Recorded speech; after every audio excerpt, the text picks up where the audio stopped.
My mother spent 30 years building something with her own two hands, and she left all of it to me. It took my stepmother exactly 14 months to convince my father to sign almost all of it away to her own daughter instead. They thought I didn't notice. They thought I was too grief-stricken, too young, too soft to do anything about it. What they didn't know was that my mother, who understood people far better than any of them, had left me one last thing they never found. And it was the only thing that mattered. My name is Hannah Mercer. I'm 27 years old. And this is the story of how my stepmother stole my inheritance in plain sight, and how my dead mother reached forward through time and took it all back. Let me start with my mother, because everything begins and ends with her. Her name was Eleanor. She grew up with nothing, genuinely nothing, the kind of poverty that makes a person either bitter or extraordinary, and she chose extraordinary. She started a business when she was 26 years old, a small specialty bakery in a town that didn't think it needed one. People told her it would fail. It did not fail. Over 30 years, that one little bakery became 3 locations, then a wholesale operation supplying restaurants across the region, then a name that people in our part of the world simply knew. By the time I was grown, my mother employed 60 people, and the business she'd built from a single rented storefront was worth a little over $4 million. Though she never once talked about it that way. To her it was never $4 million.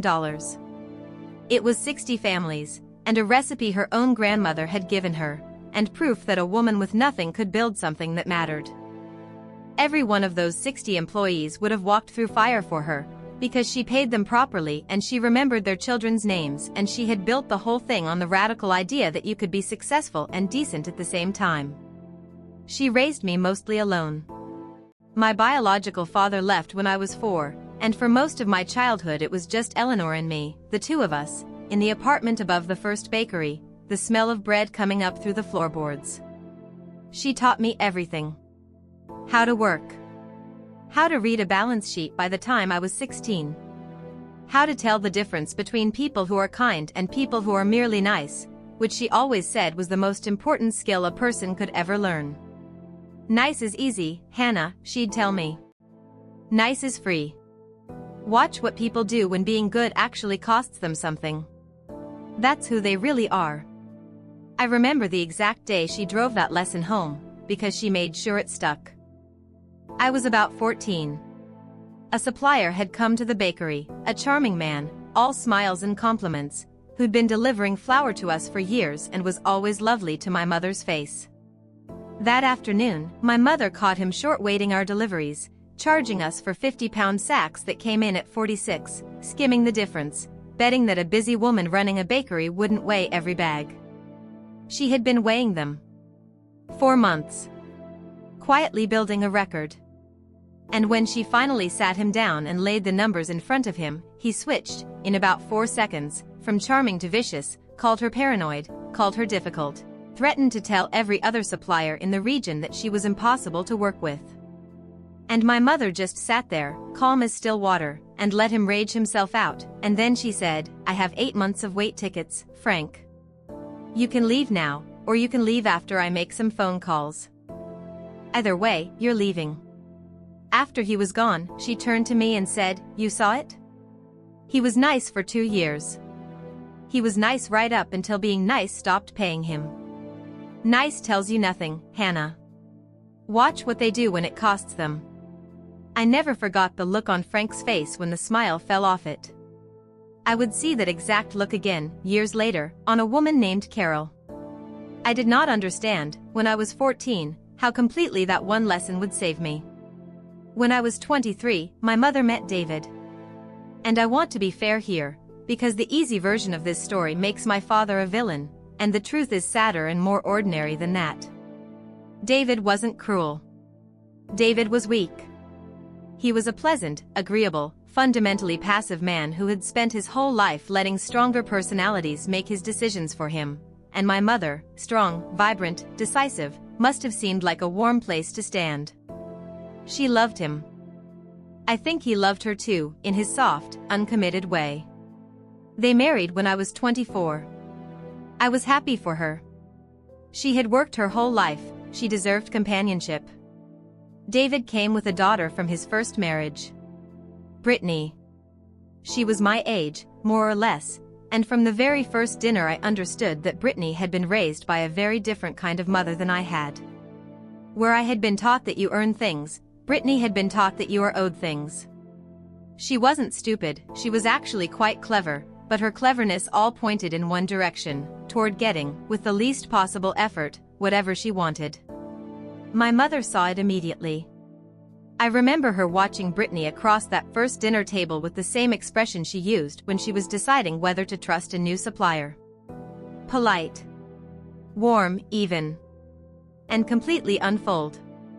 Brittany's mother, David's first wife, was a woman named Carol. And Carol, I would learn, was the architect of everything that came later. Now, here is the part where my mother did the thing that ended up saving me, though none of us knew it at the time. About a year into the marriage, my mother sat me down, just the two of us, in the back office of the original bakery, the room where she'd done 30 years of books. And she told me, very plainly, that she had updated her will. Everything, the business, all 3 locations, the wholesale operation, the building we'd lived in, her savings, all of it, was to come to me. Not because she didn't care for David, she said, but because the business was her life's work and I was the only person on earth who understood it, who had bled for it, who would protect the 60 people who depended on it. David would be provided for, she'd set aside a comfortable sum in the house they shared. But the business itself, the heart of everything, was mine.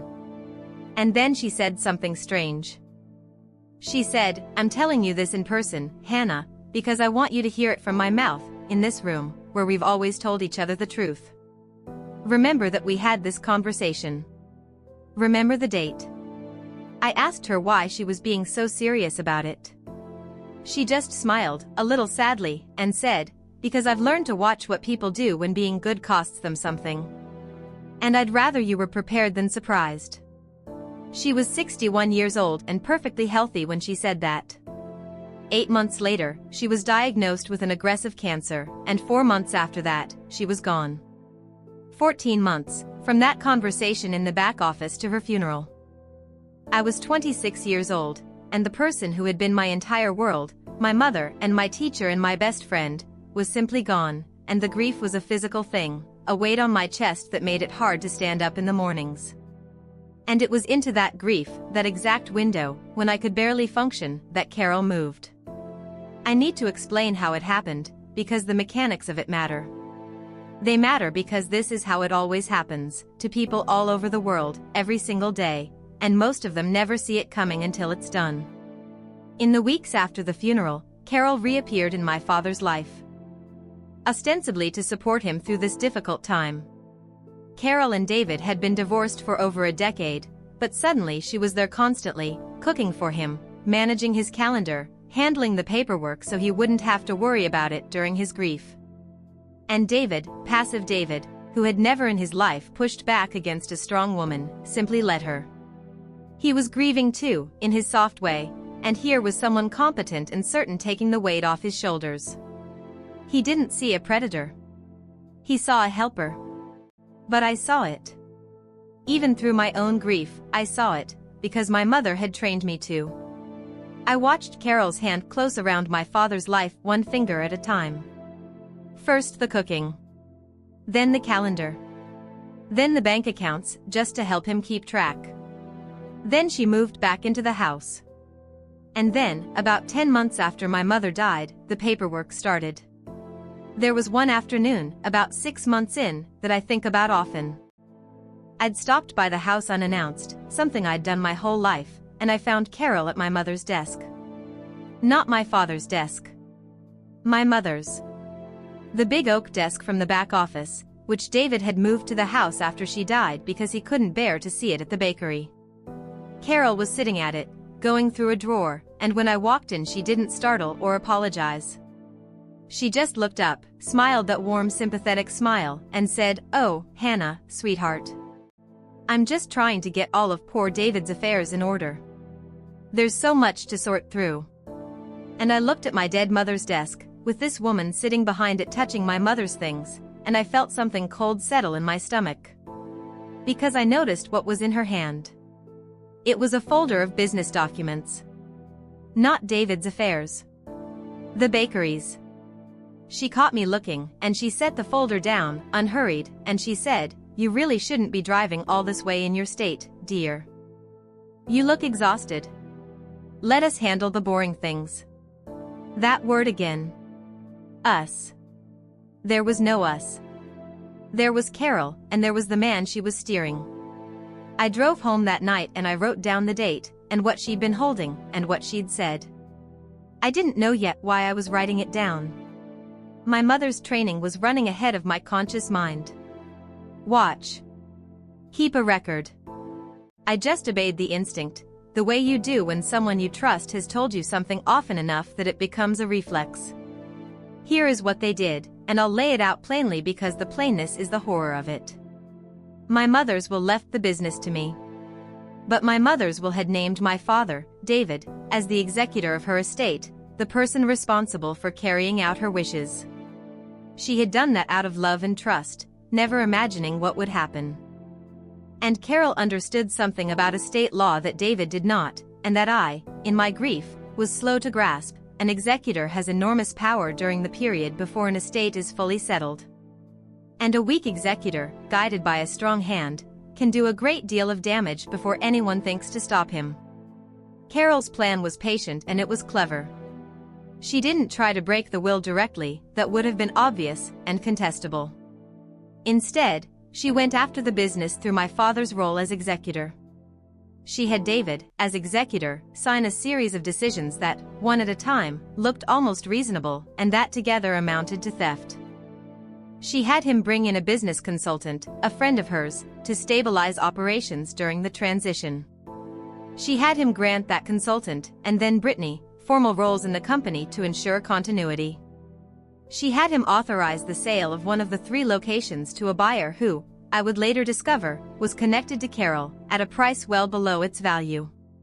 And most importantly, she had David, as executor, begin the process of restructuring the business's ownership, moving it into a new holding entity in which Brittany held the controlling share.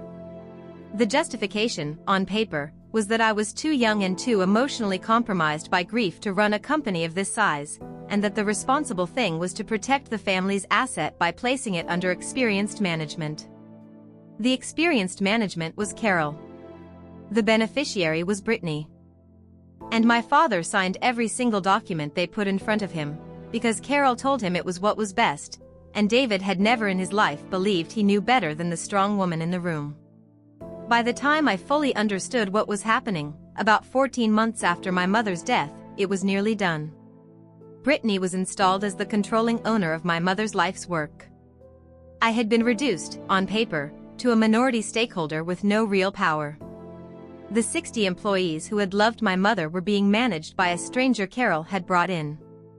And when I confronted my father, in the kitchen of the house I grew up visiting, he wouldn't meet my eyes. He said, "Hannah, it's complicated. Carol thinks, we all think, it's better this way, just for now, until you're back on your feet." Carol stood behind him with her hand on his shoulder, and she looked at me with a small, sympathetic, victorious smile, and she said, "We're only trying to protect your mother's legacy, dear. You're not well enough to carry this. Let the adults handle it. Let the adults handle it." I was 26 and I had been reading my mother's balance sheets since I was 16, and this woman who had appeared from a decade-old divorce was calling me a child who needed protecting from my own inheritance. I want to tell you that I exploded. I didn't. I stood in that kitchen, and I heard my mother's voice as clearly as if she were standing beside me. Watch what people do when being good costs them something. That's who they really are. And I understood, in that moment, that screaming would change nothing, that Carol wanted me to scream, because a hysterical grieving girl is easy to dismiss, easy to point to and say, "You see how unstable she is, she can't possibly run a company." So I didn't give her that. I said, quietly, "I understand. Maybe you're right. I'm very tired." And I watched Carol's smile widen, because she thought she had one. She had not one. Because I had just remembered something. A conversation in a back office. Remember that we had this conversation. Remember the date. My mother had told me to remember. And my mother never said anything by accident. The next morning, I drove 3 hours to the office of a man named Mr. Aldridge. He was my mother's estate lawyer, not the lawyer who had been handling the estate since her death, the one Carol had quietly steered everything toward, but the original one, the man who had drawn up my mother's actual will years before, the one she had trusted for 2 decades. I hadn't even thought of him in months, the grief had fogged everything. But my mother's words had shaken him loose in my memory. Mr. Aldridge was in his late 60s, silver-haired, careful in the way that good lawyers are careful.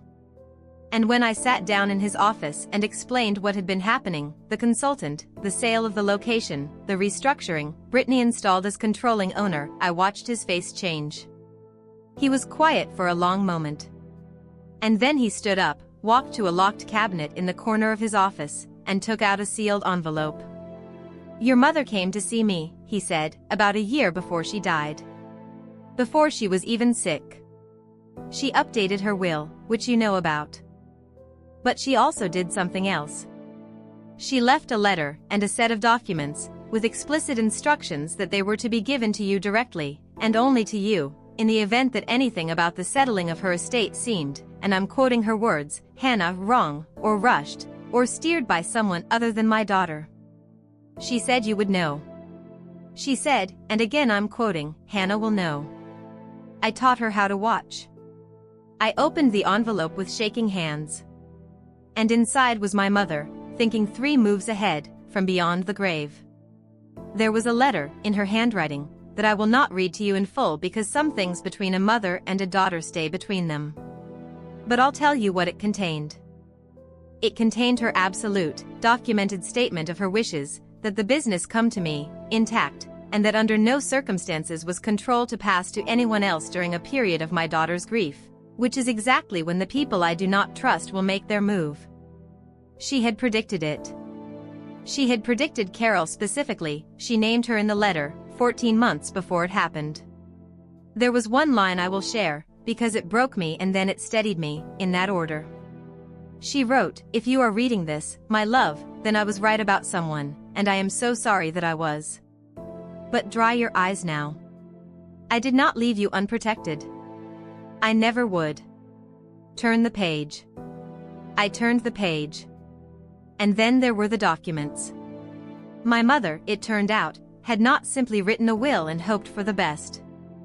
She had, in her final year, in the months when she knew she was dying, when she could have been resting, when any other person would have been forgiven for thinking only of themselves, quietly restructured the entire legal foundation of the business. She had placed the company's core ownership into a trust. A trust she had created with Mr. Aldridge, completely separate from the estate that David was executor of. The business did not actually pass through my father's executor powers at all.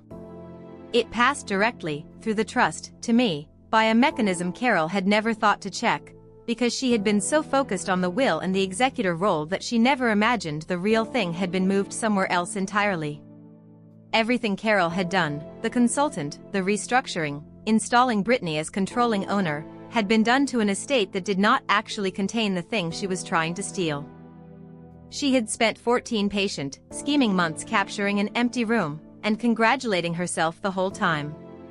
The sale of the location, the one to Carol's connected buyer, below value, was the only thing that had real legal force, and even that, Mr. Aldridge explained, was almost certainly reversible, because an executor who self-deals or sells estate assets below market value to connected parties has breached his fiduciary duty, and there was a clear paper trail. Carol, in her cleverness, had created the very evidence that would undo her. I'm not going to pretend the next few months were simple. They weren't. There were lawyers, and there were difficult days, and there was the genuine heartbreak of watching my father slowly understand what he had let happen. There was one afternoon I'll never forget, about 2 months into the legal process, when David called me and asked to meet, just the 2 of us, no Carol. We sat in a diner halfway between our towns, the kind of neutral ground people choose when they don't trust the rooms they share. And he had finally read the documents himself. Really read them, for the first time, instead of just signing where Carol pointed. And he looked up at me across the table, this soft, broken, grieving man, and he said, "She told me it was temporary. She told me it was to protect you." Hannah, I didn't read them. I just signed. Your mother handled all of this for 30 years and I never had to learn it, and then she was gone and Carol she knew what to do, and I didn't, and I just signed. And the terrible thing, the thing that still sits with me, is that I believed him. He wasn't lying. That was exactly how it had happened. He had been so accustomed to a strong woman handling everything that when one strong woman died, he simply transferred his trust to the next one who walked through the door, without ever checking whether she deserved it. He had signed away his dead wife's life's work the same way he'd signed every other paper in his life, because someone confident told him to. But the legal outcome itself was never really in doubt, because my mother had made sure of it a year before she died. The trust was ironclad. Mr. Aldridge walked me through it piece by piece, and every piece held. The business was mine, and always had been. The restructuring Carol had engineered was unwound, document by document, over a series of cold and formal meetings. The below-value sale of the location to Carol's connected buyer was challenged and reversed, and in the process, my father's fiduciary breach as executor was documented so thoroughly, the self-dealing, the below-market price, the connection to Carol, that her entire position became completely indefensible. The cleverness she'd been so proud of had become a paper trail with her fingerprints all over it. The day it was all finalized, I called a meeting. Not a dramatic one, I'd learned that from my mother too. I simply gathered the people who needed to be there, my father, Carol, Brittany, and Mr. Aldridge. We met in the back office of the original bakery. I chose that room on purpose. It was the room where my mother had run her books for 30 years, the room where she'd sat me down and told me to remember the date. I wanted it to happen there. I wanted Carol to lose it in the exact room where my mother had won it, a year before any of them knew there was a game being played. And I laid it out, calmly, document by document, the way my mother laid out 8 months of wait tickets in front of a thief named Frank. The trust. The letter. The fiduciary breach. The reversal. I didn't raise my voice once.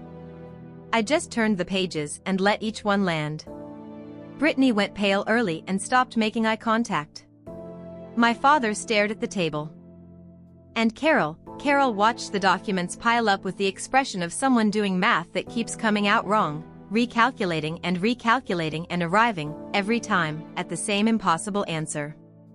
I watched her understand, finally, that she had been outmaneuvered not by me, the grieving girl she'd dismissed, but by a dead woman who had seen her coming from a full year away. Carol tried, of course. They always try.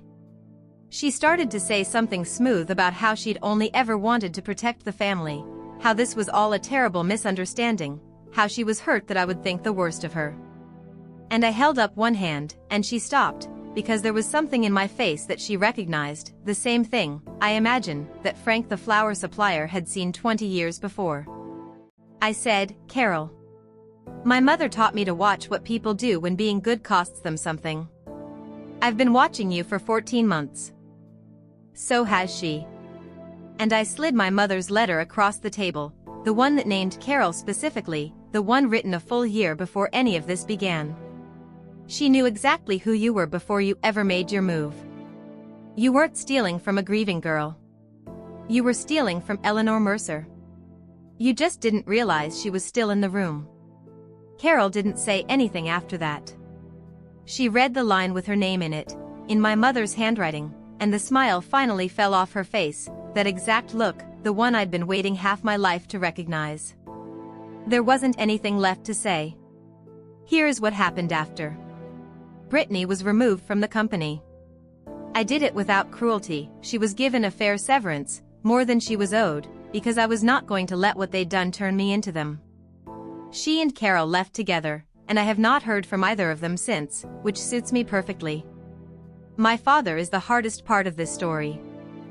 He is not a villain. He is a weak man who let a strong and cruel woman use his grief and his passivity to do a terrible thing to his wife's only child. We are not estranged, exactly, but we are not what we were. He apologized, truly, brokenly, and I have, in a limited way, forgiven him, because my mother loved him and because hatred is a weight I don't care to carry. But trust, once a person shows you they'll sign away your life's protection because someone competent told them to, does not simply grow back. We have dinner sometimes. We talk carefully. It is a smaller relationship than it was. That is the real cost of what Carol did, and she never paid it. He did. I did. The business is thriving. The 60 employees who loved my mother still work there, and I kept every promise she ever made to them. We've opened a 4th location. There's a photograph of my mother in the front window of the original bakery, the one we lived above, and underneath it a small plaque with her name and the years of her life and one line she used to say, "You can be successful and decent at the same time." Customers ask about her all the time. I tell them she built all of it. I tell them she's still here, in a way, in every loaf that comes out of those ovens. And Mr. Aldridge, the careful, silver-haired lawyer who kept my mother's sealed envelope locked in a cabinet for over a year, waiting, I send him a box of my mother's bread every single week. He always writes back the same 2 words. She knew. I want to leave you with the thing my mother understood, the thing she spent my whole childhood trying to teach me, the thing that turned out to be worth more than the entire business. Nice is easy. Nice is free. Anyone can be nice when it costs them nothing. The people who reappear in your father's kitchen to help during the worst weeks of your life, the people who cook and manage and handle the paperwork and tell you to let the adults take care of things, they are very, very good at nice. What my mother taught me to watch for was something else entirely, what people actually do when being good would cost them something they want. Carol wanted my mother's life's work. And every nice thing she did was in service of taking it. My mother saw that a full year before it happened, and she built me a fortress out of a sealed envelope and a trust, and she handed me the only weapon I ever needed, the patience to watch, and the proof to act. My name is Hannah Mercer. They thought they were stealing from a grieving girl. They were stealing from my mother. And my mother was always 3 moves ahead. If this story meant something to you, stay a while. There are more like it here, stories about the people the world tries to push aside in their weakest moment, and the calm, patient, perfectly documented way the truth finally wins. No shouting. No cruelty. Just the long game, played by the people who learn to watch. Subscribe, and I'll see you in the next one.